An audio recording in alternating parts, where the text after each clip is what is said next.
Quand j'ai rencontré ma femme, elle semblait parfaite. Vous êtes amoureux d'Étienne, mais avec le temps, j'ai remarqué qu'elle passait de plus en plus de temps avec ses amis masculins et j'ai commencé à soupçonner qu'elle me cachait quelque chose. J'ai découvert qu'elle était en relation avec 2 hommes en même temps et qu'elle me mentait en disant qu'elle allait travailler alors qu'elle allait en fait à des rendez-vous avec eux. J'étais blessée et en colère et j'ai commencé à planifier ma vengeance. J'étais déterminée à ne pas laisser ma femme s'en sortir avec ce qu'elle avait fait. Et quand j'ai enfin trouvé un plan, je l'ai mis en action. Diane et Alexei étaient mariés depuis 2 ans. Diane avait 26 ans et son mari était dans la quarantaine. La jeune femme était initialement attirée par Alexei en raison de son statut et de sa richesse. Il avait plusieurs entreprises prospères, bien que vous ne le devineriez pas en le regardant. Il s'habillait modestement et ne se démarquait pas, et dans d'autres circonstances, Diana ne l'aurait pas remarqué. Elle n'était même mannequin que depuis quelques années et était habituée à un certain style de vie. Elle ne choisissait que des choses qu'elle jugeait adaptées à son niveau. Alors, quand Alexei l'a abordée dans un café où Diana prenait un verre, elle ne lui a même pas jeté un coup d'œil et a refusé de le connaître. Mais quand elle a vu sa voiture de luxe, elle l'a appelé. Après leur mariage, Alexei a interdit à Diana de travailler comme mannequin. Cela ne la dérangeait pas, car il pourvoyait à tous ses besoins, et elle pouvait vivre la vie luxueuse qu'elle avait toujours voulu. En les regardant en tant que couple, il était évident qu'une si belle femme n'aurait jamais pu tomber amoureuse de cet homme. Il n'était pas tape à l'œil ou attirant, il commençait déjà à devenir chauve. Quand ils sortaient ensemble, Diana n'était pas très heureuse, alors elle passait souvent du temps avec ses amis dans des restaurants et des spas. C'est ainsi qu'elle passait son temps libre. Anton l'a rencontrée dans l'un de ces restaurants, et il n'avait aucune idée que cette belle femme était célibataire. Diana enlevait toujours sa bague de mariage quand elle sortait avec ses amis ou seule. Quand elle a vu Anton s'approcher d'elle, elle l'a immédiatement aimé. Il était jeune, incroyablement beau, et sa silhouette montrait qu'il faisait du sport et prenait soin de lui. Anton était bien plus attirant que son mari. Ils se sont assis et à se connaître et une conversation a commencé. Sans hésitation ni culpabilité, Diana a donné son numéro de téléphone à Anton. À partir de ce jour, leur saison a commencé. Ils avaient des conversations et des appels téléphoniques sans fin. Les appels téléphoniques et la correspondance avec Anton se sont transformés en rendez-vous romantiques qui sont progressivement devenus intimes. Tate se rencontrait chez lui ou dans un hôtel. À la surprise d'Anton, Diana insistait toujours pour ne pas passer la nuit, prétendant qu'elle se sentait plus à l'aise en dormant chez elle. Même alors, Anton n'a jamais soupçonné qu'elle était mariée. Une fois, quand son mari était parti travailler pendant une longue période, elle a planifié des vacances courtes avec ses amis. Bien sûr, Diana est allée à la station balnéaire avec Anton, où ils ont passé un merveilleux week-end ensemble. Elle a réussi à cacher sa relation secrète à son mari en mentant de manière convaincante et en gardant tous les détails dans sa tête pour éviter les soupçons. Elle était contente de sa vie confortable avec son mari, tandis qu'Anton était son échappatoire, pour ainsi dire. Elle n'avait aucune attente ou désir pour quelque chose de sérieux avec son amant, car c'était juste une forme de divertissement pour elle. Cependant, les choses étaient différentes pour Anton.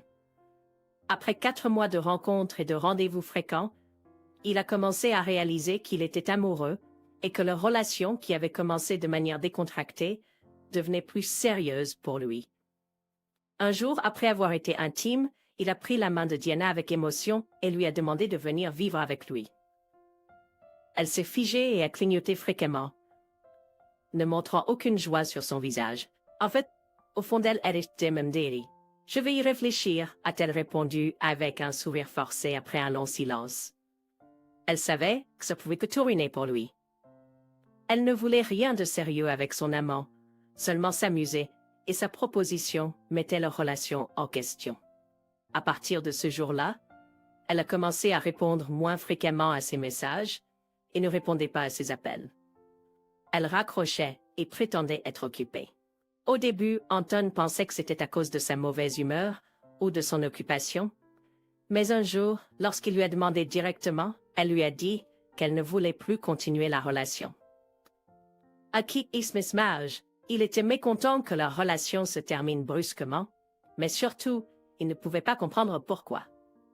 Tout semblait bien se passer entre eux. Ils appréciaient la compagnie de l'autre et étaient heureux ensemble. Mais dès qu'il a mentionné quelque chose de plus sérieux, Diana a disparu.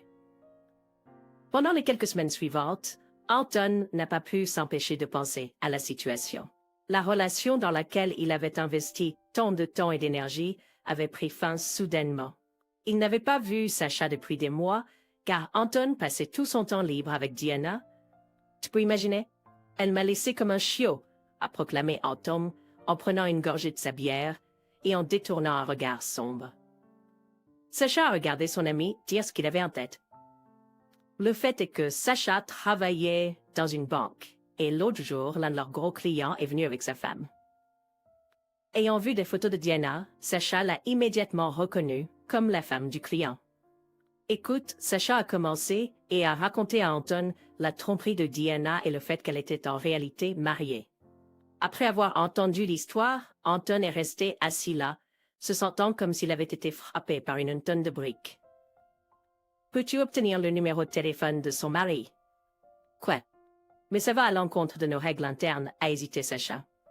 S'il te plaît, a plaidé Anton, et Sacha a finalement accepté à contre-cœur. Il était clair qu'Anton voulait se venger de Diana pour avoir joué un jeu aussi cruel avec ses sentiments, tout en trompant également son propre époux. Anton a décidé d'appeler Alexei et de tout lui dire, mais son appel a été coupé plusieurs fois. Frustré, il a fini par écrire un message texte révélant tous les faits qui prouvaient l'infidélité de Diana. Avec un sentiment d'accomplissement, Anton a finalement réussi à se distraire de ses affaires. Cependant, il n'avait pas anticipé une chose. Ce soir-là, Diana avait le téléphone de son mari entre les mains et a été la première à lire les messages compromettants. Alexei n'avait rien à cacher car le téléphone était toujours conservé à un endroit bien en vue, à la maison. Pendant que son mari était absent, Diana a rapidement supprimé tous les messages et a bloqué Anton, l'empêchant de contacter à nouveau son mari.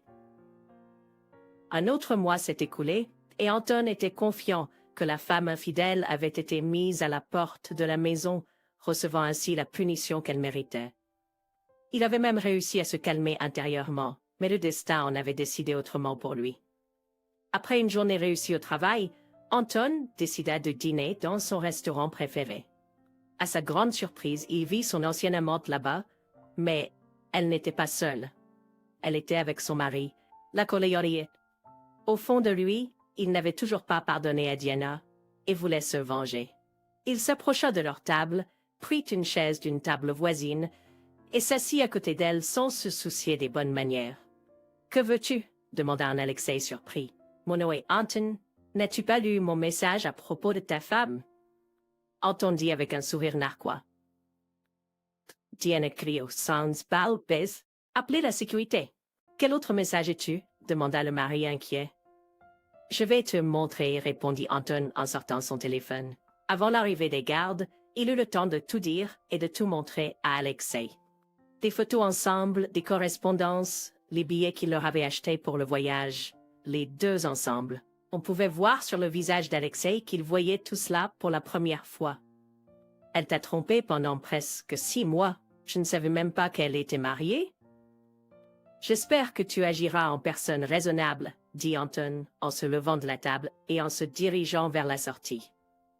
En partant, il sourit malicieusement à Diana, qui était assise ni morte ni vivante. Comme prévu, Alexei, après de telles preuves convaincantes, ne crut pas aux excuses de sa femme. Le divorce suivit immédiatement. En un instant, Diana perdit sa belle maison, des sommes d'argent illimitées et sa vie confortable habituelle. Bien sûr, elle a pu récupérer une certaine somme, mais avec son style de vie extravagant, cet argent n'était pas suffisant pour longtemps. Quelque temps après le divorce, la femme a essayé de reprendre sa carrière de mannequin, mais elle a compris qu'elle n'était plus désirée sur les grands podiums. Après cela, elle a dû chercher un emploi régulier, mais ses rêves de vie luxueuse ne se sont pas estompés et elle a continué à rencontrer des hommes riches et prometteurs. À plusieurs reprises, elle est même tombée dans les pièges d'escrocs qui ne faisaient que prétendre être riches et prospères. Cependant, le destin lui réservait encore de nombreuses surprises, afin qu'elle puisse apprendre toutes ses leçons de vie. Deuxième histoire, j'ai toujours été sûre d'avoir une merveilleuse famille. Je faisais confiance à ma femme, et je n'ai jamais soupçonné qu'elle était capable de tromper.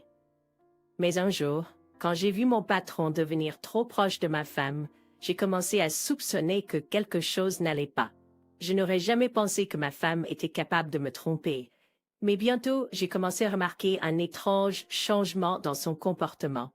Elle s'intéressait trop à son travail, avait de nouveaux centres d'intérêt et activités et me prêtait de moins en moins d'attention. J'ai commencé à soupçonner qu'elle me trompait, mais je n'aurais jamais imaginé que mon patron puisse devenir son amant. Cependant, mes craintes se sont avérées justes. J'ai dû me venger de la tricherie.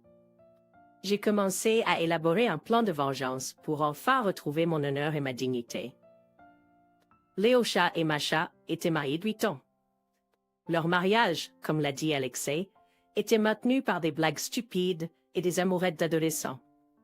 Quand il avait 30 ans et que sa femme venait de fêter ses 27 ans, ils ont eu un fils. Plus récemment, le bébé avait 3 ans, il allait à la maternelle et Maria a enfin pu retourner travailler. Pendant son absence, certaines choses ont changé dans l'entreprise, notamment le directeur. La femme le rencontrait pour la première fois. Et elle a été surprise de voir à quel point c'était un homme merveilleux. L'homme s'appelait Piotr Alexeevitch et il était presque 10 ans plus âgé que Maria. Elle, fraîchement sortie de son congé maternité, avait soif de communication avec les gens et d'attention masculine et était flattée que son patron flirte ouvertement avec elle.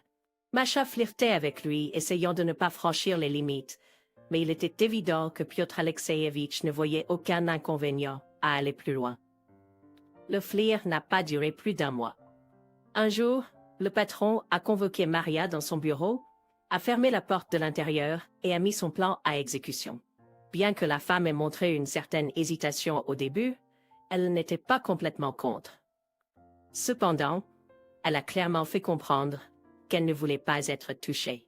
Après ce qui s'est passé, chaque fois qu'elle voyait son patron, les joues de Maria rougissaient de gêne. Elle évitait le contact visuel et marmonnait pendant leur conversation.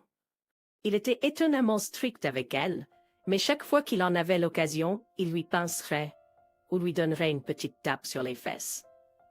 Un jour, après le travail, quand tout le monde avait quitté le bureau, les deux amants étaient assis ensemble. Peter fumait près de la fenêtre et Maria s'avisait. « Ne sois pas offensé que je t'ai parlé si rudement devant tout le monde, dit-il soudainement. Alors que Masha boutonnait sa chemise, elle sourit. « Ouais, je m'en doutais, complice. Je dois me préparer, j'ai promis à ma femme que je rentrerai à temps. » L'homme a éteint sa cigarette et a fermé la fenêtre. Même si elle avait un mari et un enfant qui l'attendaient à la maison, les paroles de Peter à propos de sa femme lui ont fait mal. Elle a serré les lèvres et a continué à faire ses bagages en silence. Le retard fréquent entre la voiture et fille. Lyosha, qui n'avait jamais été jaloux de sa bien-aimée, était soudainement nerveux. Il ne cessait de demander pourquoi Maria était en retard, car cela n'était jamais arrivé auparavant. Il l'appelait plusieurs fois par jour pour demander à sa femme se lever au travail. La femme était en colère contre ce contrôle soudain qu'il avait sur elle. « Ne m'appelle pas autant », a-t-elle sifflé dans son téléphone quand Alexei a une fois de plus décidé de s'assurer que sa femme était vraiment au travail. « Tu me mets mal à l'aise. Je suis juste inquiet », a crié son mari. « Tu ferais la même chose avec ton fils », a rétorqué Maria. Habituellement, une Masha irritée raccrochait après ça et grognait pendant longtemps sur le comportement de Lyosha qui la rendait malheureuse. Plusieurs fois, elle a commencé à pleurer au travail quand, après une dispute avec son mari, Piotr Alexeevitch a soudainement décidé de la réprimander devant ses collègues. La femme étouffait de larmes de ressentiment, assise aux toilettes et faisant pitié à ses collègues, sans se rendre compte qu'elle était elle-même à l'origine de tout ce désordre. Un jour, Peter a demandé à Maria de rester tard après le travail pour finir ses rapports. Mais elle était tellement offensée par ce qu'il avait dit dans l'après-midi qu'elle a soudainement refusé de le faire. La situation pesait sur elle. Se disputer avec son mari, être humiliée par son patron devant tout le monde, elle en avait assez. Elle voulait briser le cycle vicieux qui lui apportait plus de misère que de plaisir. Entendant son refus, Peter fut surpris. Il s'est approché si près d'elle que seule Masha pouvait entendre ce qu'il disait et a chuchoté « Tu n'as pas le droit de refuser. Et que tu me faire ?» Des larmes de colère se sont figées dans ses yeux. Elle a regardé son patron avec un défi, prête à défendre sa position jusqu'au bout. Mais ce qu'elle a entendu a fait tomber le sol sous ses pieds. « Que vais-je faire? Je vais tout raconter à ton mari en détail. Et pour qu'il me croie, je lui parlerai de Rudinka dans un endroit spécial. Peter a parlé avec colère, mais calmement. Il était sûr de lui et de ses actions. Cet argument était plus fort que tout ce que Maria aurait pu lui dire en réponse. « Ce soir, tu resteras, a-t-il répété d'une voix plus forte. Peter Alexeyevitch est parti et une Maria pâle est restée debout, la bouche ouverte, agrippant le bord de la table pour ne pas tomber. Les paroles de son amant résonnaient dans ses oreilles, la maintenant éveillée. Un masque d'horreur s'est figé sur son visage. Masha a attendu que la porte se ferme derrière le dernier de ses collègues. Quand elle s'est finalement ressaisie et levée de la table, son téléphone a sonné. Le nom de son mari s'affichait sur l'écran. La situation ne pouvait pas être plus absurde. La femme a décidé de ne pas répondre. Dans une demi-heure, elle l'appellerait en retour et lui mentirait en disant qu'elle avait laissé son téléphone dans son sac et ne l'avait pas entendu. Peter Alexeyevitch l'attendait déjà chez lui. Soudain, les lunettes roses sont tombées des yeux de Maria. L'homme ne semblait plus aussi attirant qu'avant. Maintenant, elle voyait devant elle non pas l'homme à côté duquel la passion et le désir la réchauffaient, mais un prétentieux narcissique qui la menaçait. Peter souriait avec satisfaction. Il était comme un renard rusé qui avait attiré sa prochaine victime dans son piège. « Quelle fille intelligente, a-t-il dit, en faisant le bon choix. « Tu n'as pas peur que je raconte tout à ta femme ?» Masha a dit d'une voix tremblante. « Le mari? Tu crois qu'elle ne sait pas? » « Est d'accord avec tout. L'argent, tu sais, ferme les yeux sur de nombreux problèmes. » Maria n'avait rien à dire. Sa tentative de menacer son amant comme il l'avait menacé a échoué, et la femme ne s'y attendait pas vraiment. À ce stade, elle ne savait pas que son téléphone sonnait sans arrêt avec son époux. Et Alexei était déjà à mi-chemin de l'endroit où travaillait Masha. Dans son esprit, Lyosha avait déjà imaginé le pire. Il voyait clairement comment il allait entrer dans le bureau, trouvant sa femme là avec un homme qu'il ne connaissait pas. Il imaginait tout dans les moindres détails, ce qui ne faisait que le rendre plus en colère. Alexei sentait que sa femme le trompait. Il avait remarqué un bleu presque disparu sur son épaule auparavant, et Masha prétendait l'avoir frotté avec un sac de sport. L'homme ne croyait pas un mot de cela. Il a dit aux gardes qu'il était venu chercher sa femme et a commencé à monter. Chaque pas suivant était plus difficile que le précédent, comme si deux poids lourds étaient accrochés à ses jambes, l'empêchant d'atteindre sa destination. Son cœur battait contre ses côtes, comme s'il allait sauter hors de sa poitrine. Alexei a essayé de reprendre son souffle avant d'entrer. Pendant quelques instants, il hésita à appuyer sur la poignée de la porte, finissant par entrer après s'être contrôlé. Les lumières étaient allumées dans le couloir et dans plusieurs autres bureaux. Lyosha regardait vers le bureau de Maria. Sa femme n'était pas à son bureau, mais ses affaires étaient là, et son téléphone était sur la table. Oui, l'homme a écouté. Le silence a été brisé par des gifles étouffées venant du bureau arrière, où la porte n'était pas complètement fermée. Il a ouvert la porte d'un coup de pied, brusquement et sans délai. La scène devant lui a fait grincer ses dents et serrer ses poings. Sur la table, dans un tête-papier, se trouvait Maria avec un homme en chemise blanche niché entre ses jambes.